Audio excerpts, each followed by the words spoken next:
Ko Ngai Tahu.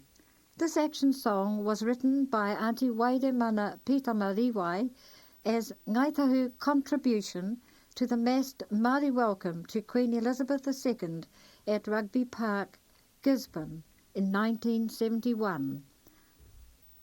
A 100-strong group representing Te Waipounamu, as well as many elders, travelled to Gisborne to take part.